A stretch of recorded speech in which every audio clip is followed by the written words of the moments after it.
The Earth is an amazing blue planet, covered 75% with water, the essence of life itself.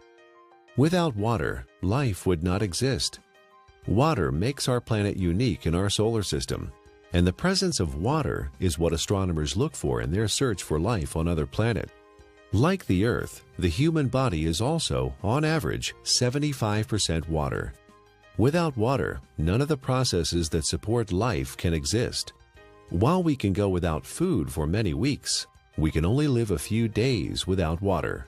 Yet only 2% of the Earth's water is drinkable, and billions of people worldwide don't have access to clean drinking water. In this video, you'll learn a lot about water.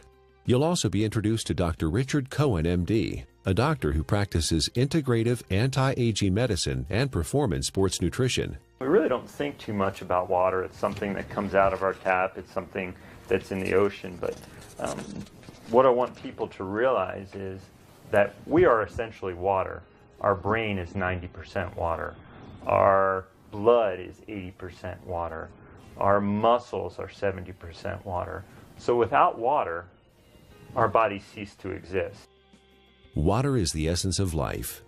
Water carries oxygen and nutrients to the cells. Water regulates body temperature. Water helps the body absorb nutrients and convert food to energy.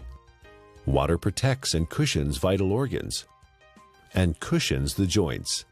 Water removes metabolic waste from the cells through the lymphatic system. Without water, life ceases to exist. Water is just water, right? Tap water, filtered water, spring water, well water, bottled water. Some are a little more pure than the rest. Others have more minerals and taste better.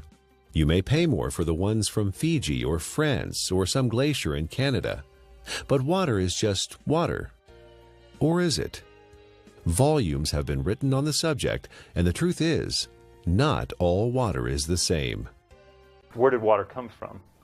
Water came from rain, snowflakes, came from streams, underground reservoirs.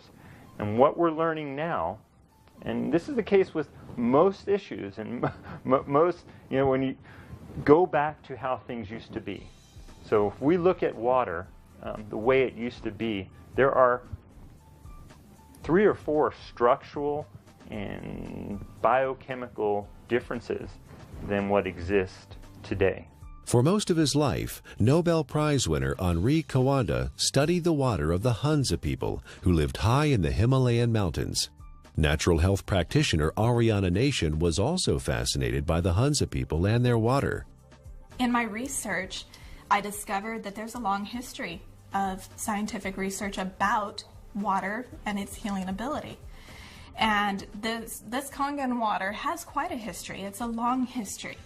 And one of the things that fascinated me is the Hunza people and their ability to live 120 to 140 years without the degenerative diseases that we suffer here in the United States and all around the world. Why did the Hunza people live so long?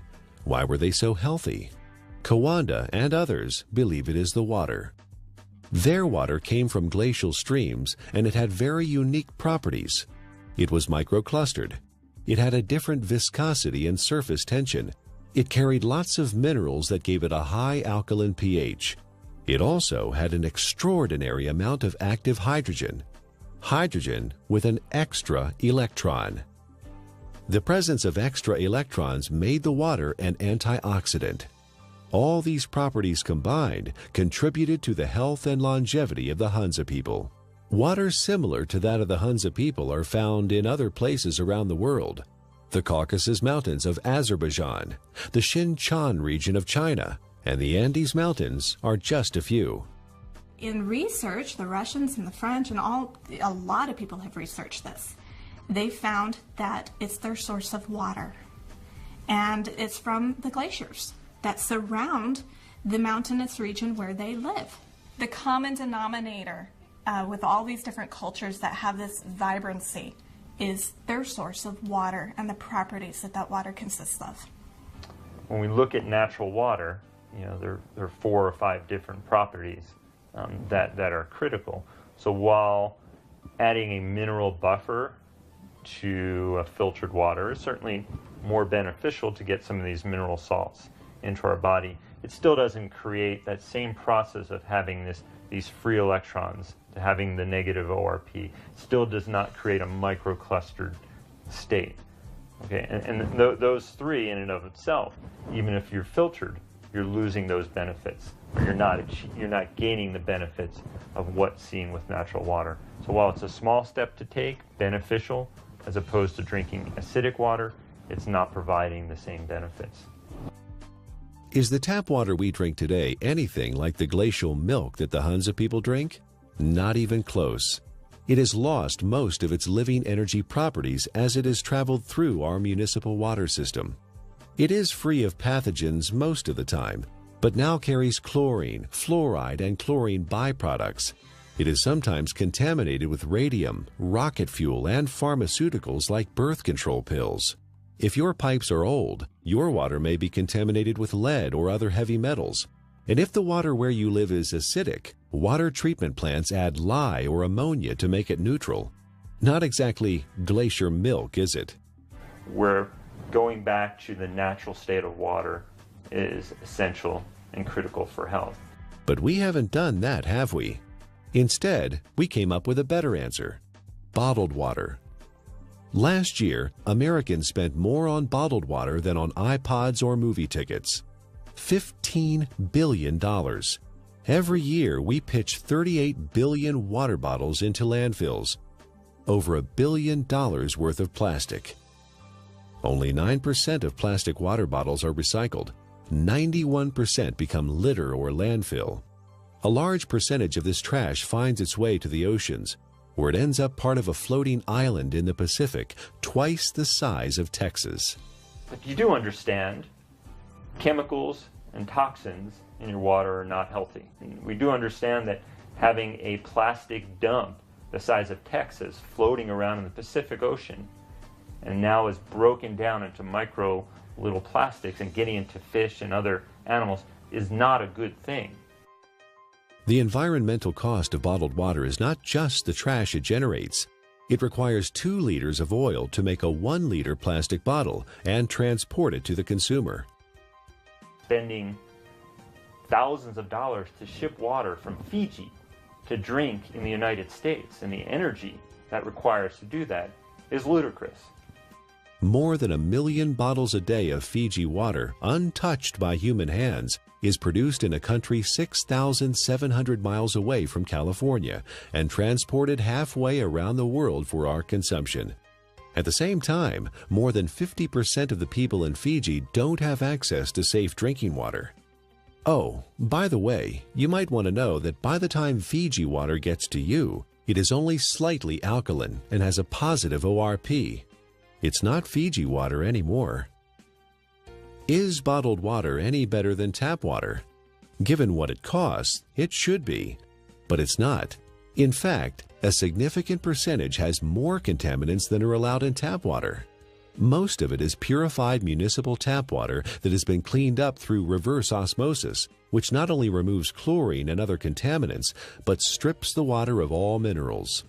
Reverse osmosis also wastes 4 to 10 gallons of water for every gallon produced. In Japan, RO water is known as dead water. Nearly all bottled water we tested came out as acidic. Even spring water that should be alkaline came out acidic. Even worse is that all bottled water we tested had a highly positive ORP, or oxidation reduction potential.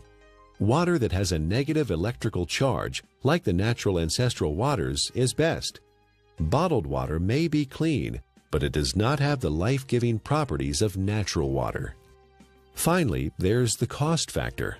It's hard to believe, but if you consume the amount of water you should every day from bottled water, you'd spend over $2,000 per year. Over 15 years, the lifespan of the best water ionizer on the market. That adds up to a lot of money. If the water we used at home cost what even cheap bottled water cost, our monthly water bills would run $9,000.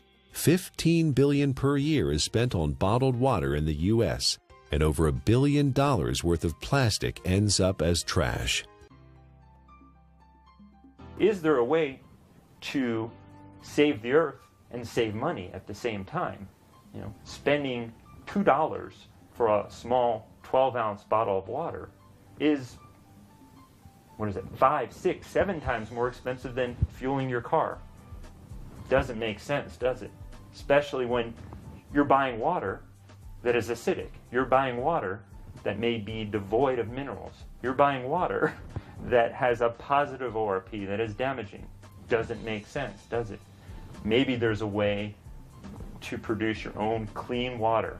Well, it would be nice to have a glacier in our backyard, or it would be nice to have a fresh mountain spring that's just percolating out of an aquifer in the earth. Most people don't have that. But what we do know, interestingly enough, is in places where that does exist, one of the key components is this clean, natural-based water.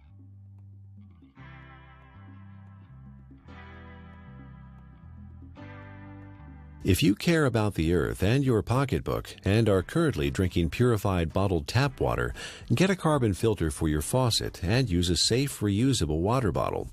However, if you want to improve your health, drinking ionized alkaline Kangen water is a better choice. Like natural ancestral waters, it is microclustered, contains alkaline minerals, and has a negative ORP, making it an antioxidant, and it costs a little more than $1 a day for unlimited amounts.